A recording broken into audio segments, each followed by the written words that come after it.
Let's talk about our movies of 2025. Yeah. Because we did TV shows, and now I want to talk about the best movies I saw, maybe the best ones I didn't see that we need to see. There's a lot more of those on my list. You know what? One of them just popped in my head. Sinners. Did you see Sinners? No. That movie right there was fire. It was not what I expected. You know what? I don't even really want to give spoilers. It's a bunch of racist stuff in there, and you're like, holy cow! It's like black people back in the, and, you know, when there was slavery and all this stuff, they had their hideaway. But then this movie takes a unexpected turn to where you're like, what the fuck? It's wild. The music, oh my God, on point. One of the best music scenes I've seen in a movie. Actually, there was a Welcome to Derry music scene, real similar. But this movie, all the top actors you can think of are in it. You know, you had Michael B. Jordan and all them, all the top A-listers. But this movie was fun. And the music, like I said, and if you really pay attention to it, the songs are so creepy, but they're telling the story as you go. So I loved it. I thought that was a solid one. You know what? I will make a prediction right now. Sinners will get nominated for an Oscar. It's going to be nominated maybe for the picture of the year. I could see it maybe not winning, but at least being in the talks of picture of the year. I think you can watch that on HBO Max now. But yeah, I liked it. I thought it was great. It's actually on Amazon Prime too. So check that one out if you haven't. What do you got? There you go. I have a couple that stood out to me, and really, I've watched them all just in the last couple months. I mean, we're at an age now where going to the movies is not as easy as it used to be. I mean, you know, we're at an age, just you and I, we have little kids, and going to the movie theaters is just something so rare. So everything that comes out, we're going to see it when it comes out a couple months later, streaming, more so than jumping on that bandwagon opening night kind of a deal, unless it's a really big anticipated movie. But I've seen a couple of these movies just in the last couple months. So the one that we watched not too long ago was the Venetian. Ooh, yeah. Yeah, Benicio del Toro, Michael Cera was in it, Benedict Cumberbatch. You know, Wes one Anderson? of those. Yeah. I was going to say the Wes Anderson movies have just the absolute right characteristics. You know what you're know what you're going to get into. This kind of weird, bantery, clipped, talking back and forth kind of vibe. I mean, they're all kind of like that, but I love it. I love Wes Anderson. Wes Anderson is definitely one of those directors that has a director trademark. Like, he's got certain things that you're like, oh, that's Wes Anderson. Yeah. You don't have to see his name on there. I love it. You know, Fantastic Mr. Fox. Wasn't that one of his too? Was that him? Fantastic. Oh, I don't know. I think that was one. That was the animated one when George Clooney played the fox. I love that one. There was a bunch of these. Yep, same I think you're right. Dialogue. Yep, same type of dialogue, same all that, but not live action, but it was it's him. Yeah. That's a great the Phoenician. Imagine not knowing what a Wes Anderson movie was going to be like, and then watching it for the first time, and you're just like, "What am I watching?" I mean, I think he's one of those polarizing directors. I think people either love or hate him too. I mean, if you don't like him, I'm gonna question some stuff about your life, but it's. It's art. It's up for interpretation. Everybody, comes at it with their own personal experience and can interpret that how they see fit. But I really loved this movie in particular because it was, to me, it seemed like a real play with morality. Like with the daughter being a nun, and Benicio del Toro plays this wealthy man that maybe got his wealth in not so moral ways, and somehow survives several plane crashes, which is hilarious and strange and a little magical, there's a little superstitious magic to it. And it's this relationship between him and his daughter where he's been basically estranged from her. She really wants nothing to do with him because she thinks he's a very corrupt individual, and she's become a nun and she's devoting her life to God. But then there's this play with like, well, maybe I can do good here as his heiress to his fortunes and his business and learn from him at the same time. So you go through this whole storyline that's obviously very wacky and crazy and super fun. Tom Hanks is in it. Let's go to another crazy storyline that's fun. And guess who is involved in this one? Benicio del Toro. One battle after another. Paul Thomas Anderson, not Wes Anderson, another Anderson. This movie for me will probably, and this is why I said Sinners won't win the Picture of the Year if it's nominated. One battle after another is going to win Picture of the Year. Leo crushed it. There's going to be some actors, best supporting actors in this as well that win. Could be Benicio himself. Could be Sean Penn. Could be Tiana Taylor. Could be Regina Hall. Bunch of people in here. Like this movie for me, I even said, it's not very often, and you said it too, it's hard to go to theaters. It's especially hard to go when the movie's 3 fucking hours long. Yeah. You know, like these are getting long. So I had to wait for it to hit HBO Max. But I did get to sit, and this is the only movie I can remember being this long in the last couple of years that I sat and watched in one sitting. I could not get up. I didn't care anything else was going on. I had to see the rest of this movie. You know, it's wild. It's a wild ride.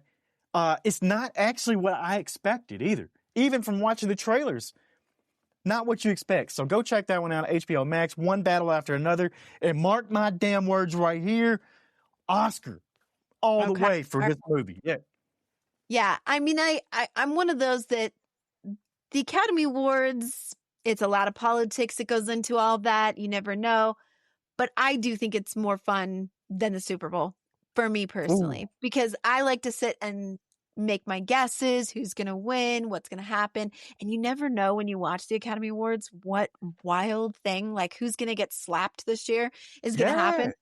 So, I mean, you know, it is what it is. You take it with a grain of salt, but I love watching it. It's super fun. So I'm excited to see what comes up in those nominations this year. And what did you got? You got an Oscar winner coming in there? You got one that you would put in that category that you saw? Well, I don't know if I'm qualified to even try and guess which movies of this past year. Although I like to see what's nominated when that comes out and then go catch up and watch all the ones that are nominated and make sure like I'm familiar with them. Yeah. But one I think should be on there is The Roses. That's what I watched recently on Hulu. The Roses, Benedict Cumberbatch and Olivia Colman. Also, Kate McKinnon and Andy Samberg make appearances in this movie. They are fantastic. I love them. Okay, yeah. Director Jay Roach. Like Kate McKinnon. Oh, guess who's another awesome, amazing X-Files fan? Kate McKinnon. She dressed up like Scully for Halloween when she was young, and so did I. We are kindred spirits. I love her.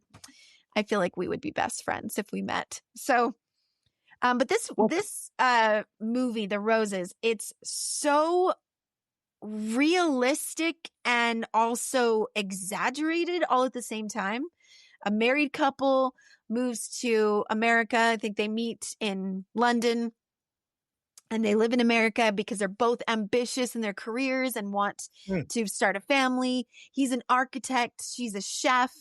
But it's kind of this long-term look at how that ambition and that working together to make each of their dreams happen while raising a kid, raising a family, it kind of gets messy and emotionally tangled in resentment towards each other. They're like this perfect couple. They really get along. They're super fun together. They seem really passionate.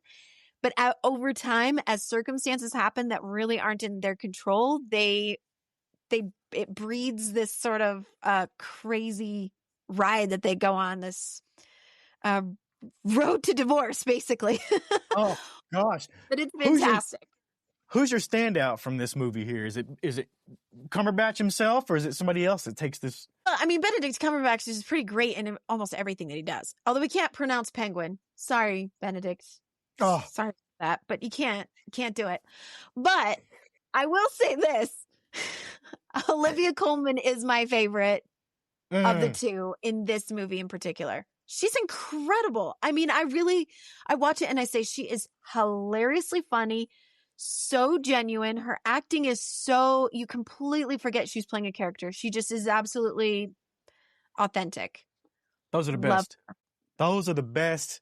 I got to talk about a movie that I didn't see, but it just popped in my mind, and I know I need to because we were talking about Oscars, and I think it'll get some Oscar love. And I'm talking about Netflix, Guillermo del Toro's Frankenstein. Now, Yeah. I watched like maybe the first 10 minutes, 15 minutes of this, and I could tell. I'm like, I ain't ready for this right now. That's exactly what I did. I was like, this needs its own time, and I'm not Yes. ready for it. I did. I turned it on, and I was like, whoa, this is going to be one of those that's going to be an experience that I need to revel in. And this ain't the time. You know, that's how I felt.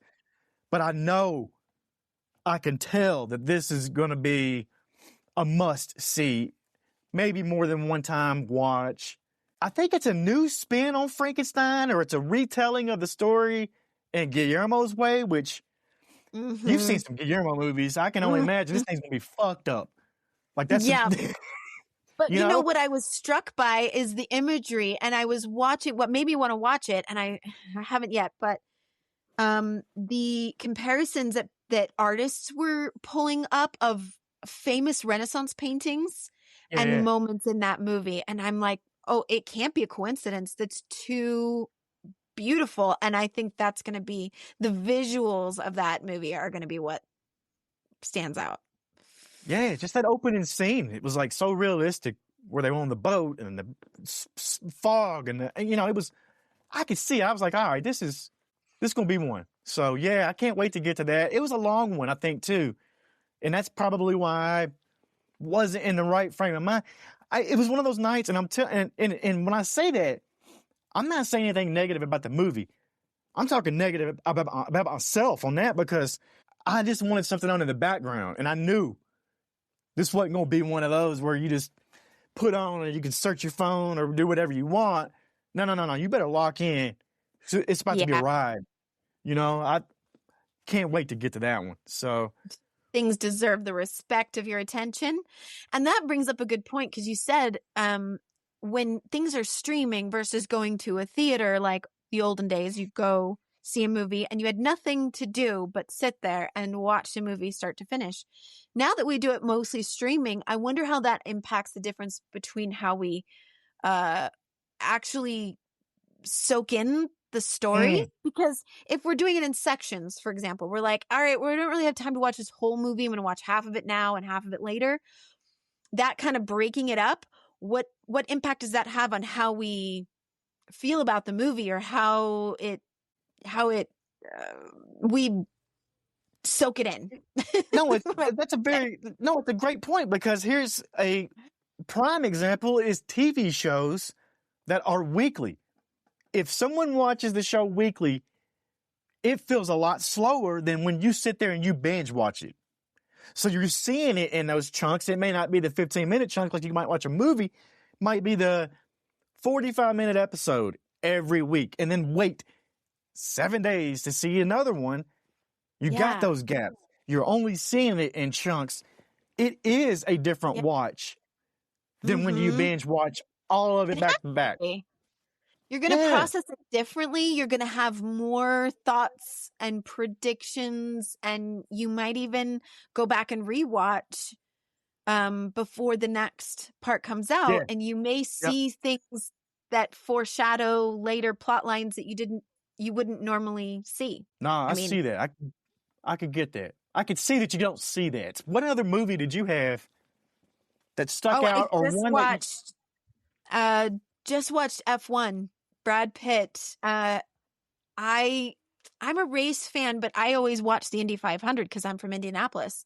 So I'm into that, but I don't usually watch NASCAR or other types. And now after watching this movie, I am really interested in F1 because I was like, wait a second.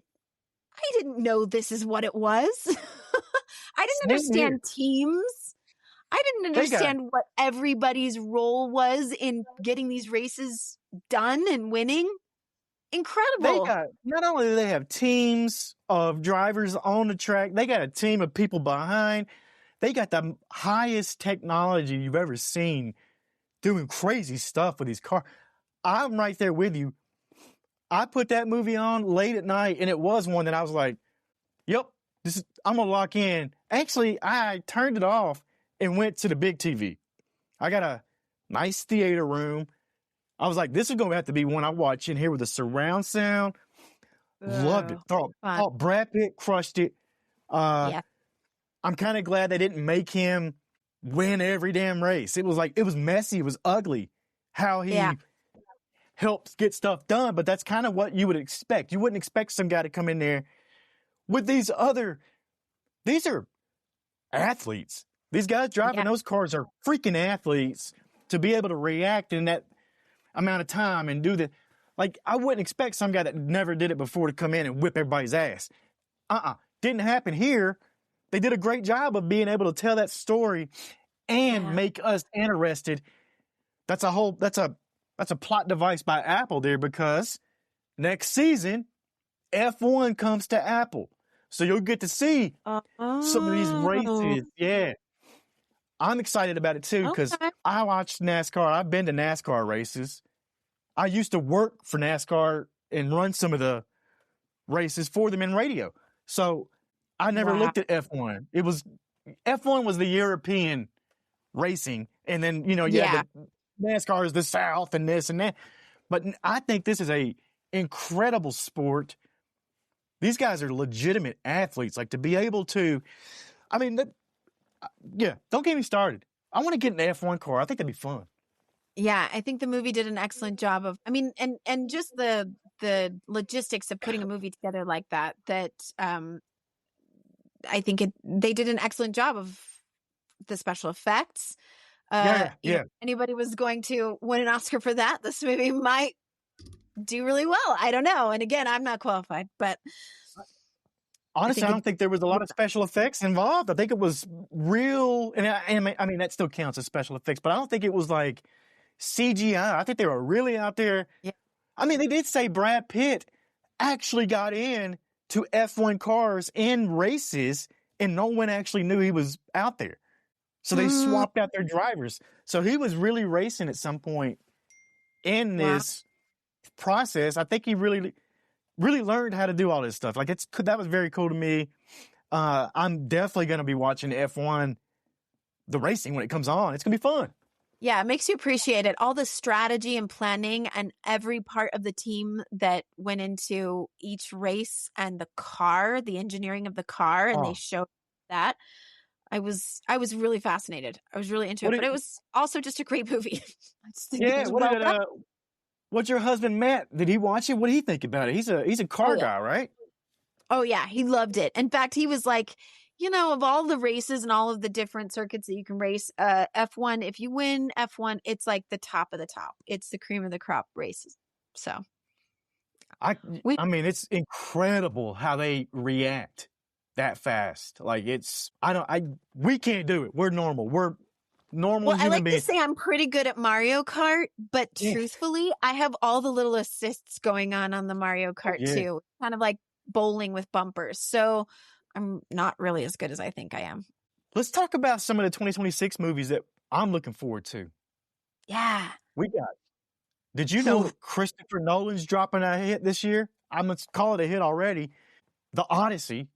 That's coming out. I can't wait for that. I remember reading the book in high school and all that, and I actually enjoyed that one. So I can't wait to see Odysseus' story, especially from Christopher Nolan. Like, he's probably up there with my top tier. He's definitely an S+ tier director. Interstellar. You got all these movies that he's put so much work into.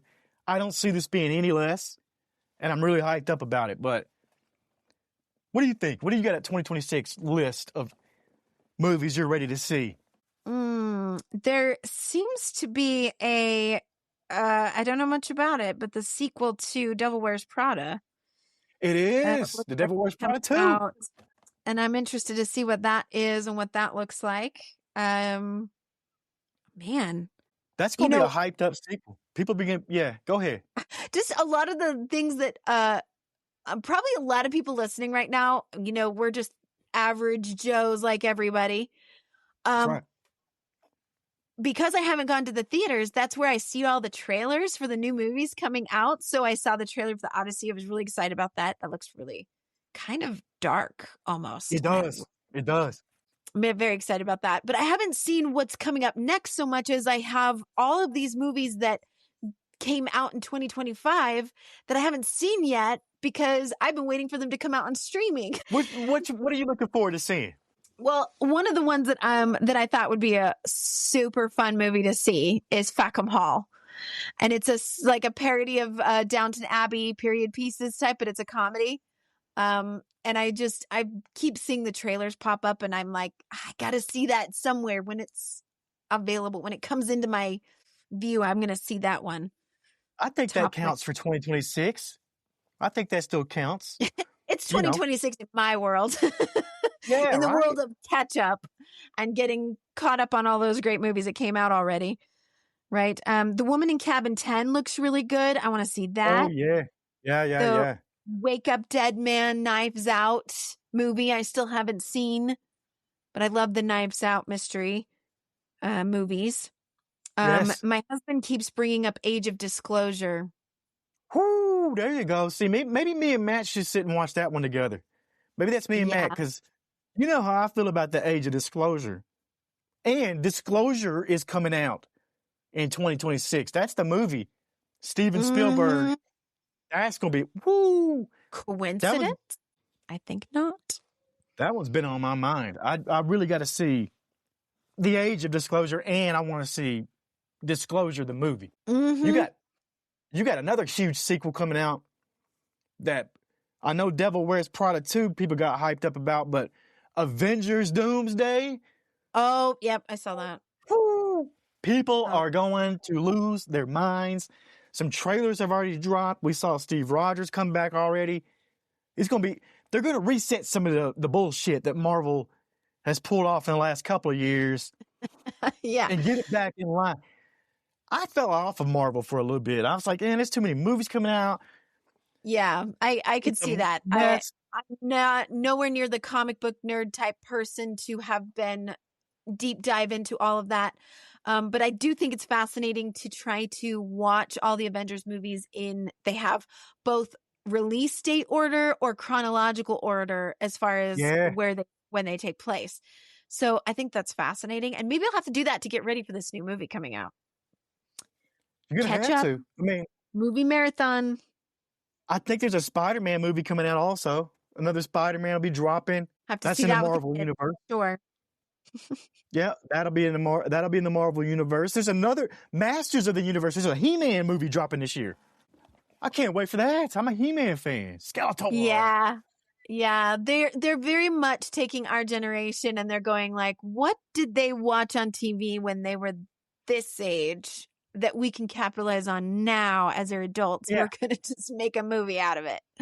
Or what movie did they watch? Like Scream 7 coming out in 2026, Sure, they'll get me with that. I love Scream. I love the Scream series.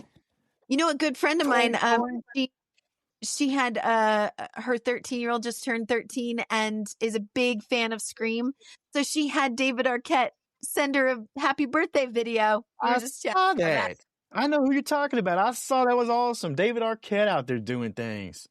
If you're listening, David, thank you so much for that. It made her birthday. She loved it. He's a good human being. That's all I've ever heard. I can't say nothing bad about it. He's a good human being. WCW world champion at one time. Wrestling champion. People hate that. They hate that he was a champion, but it still gets talked about.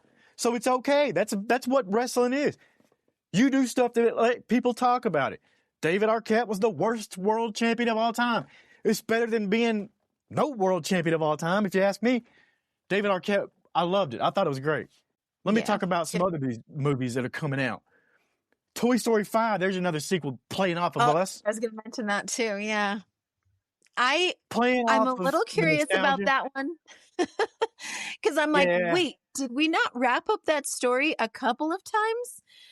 I But thought you so. know what? I'm not mad about it. I've loved everyone that's come out, even when I think there's no more story to tell about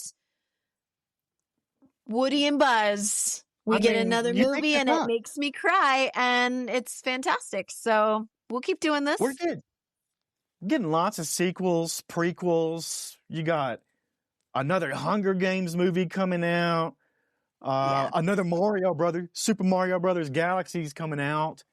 You got a new Exorcist movie coming out too. The Exorcist I was just Deceiver. going to say, I'm like, did you That one's see gonna the be Exorcist movie?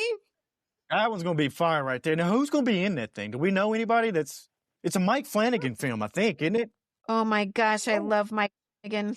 This is the Mike Flanagan Scarlett Johansson Exorcist film that's coming out. That's gonna be the one. Oh, That's gonna be fun right there. We do like yeah. Mike Flanagan. I love Mike Flanagan. I do. What other movies? What else you got out there that you need to see or you're looking forward to? Because I think I've said all of them. I don't have many more to say. So Yeah, I'm gonna have to get myself to the theater or get myself online and run through some trailers and really search it out. What's coming up? I do have 2 other plugs for my favorites this year. So for okay, those who are looking for something to watch and want to catch up, I'm going to say 2 documentaries that really impacted me this year. Come See Me in the Good Light on Apple about the life and dying of Andrea Gibson, the okay, poet. Fantastic. Absolutely changes my view of life and dying and everything. And it's beautiful and you'll cry in the best way. And it's wonderful. So Come See Me all in the right, Good Light. Go see that. In fact, I might do a separate episode just all about that. And a special bonus episode, but we'll tease all that right. later. And the other one was Will and Harper. I don't know if it came out this year. It might have come out last year, but Will and Harper's on Netflix. Will Ferrell and his friend Harper, who was a friend of his at SNL, a fellow writer who came out as trans. And they do this road trip across the country to rekindle their friendship and to kind of see what it means to be friends now that their identity is different than it was when they started their friendship, right? Yes. That was an incredibly moving story, and I absolutely loved it, and I recommend it to everybody because when you see their friendship, how it's evolved and also grown and become more vulnerable, and what does it mean to have a man decide he can be friends with a woman even when he knew her as a man previously? Like, how does that change how he, Will Ferrell, feels about her? And like, can they still be friends? Can they still relate to each other? Do they still have enough in common? What does that look like? What does that feel like? And it just made me think, you know what? Why does it have to be a trans woman? Why can't it just be people? Like, why can't people just, decide that they have things in common and can be friends with another person? So it asks all those really like intriguing questions that I loved and made me It should. love Will Ferrell even more. Yeah, it really should. And you got it right there. Like, we're all one. And I didn't get the chance to see that yet, but I know that from what I saw from that show was beautiful. It was a great story and good heartfelt things to watch. So how things should be. How things should be is what it is. Yeah. I love it. I can't wait to see all these movies and more in 2026. Parallel Frequencies, Just Blane and Coco. Until next time, we'll see you guys.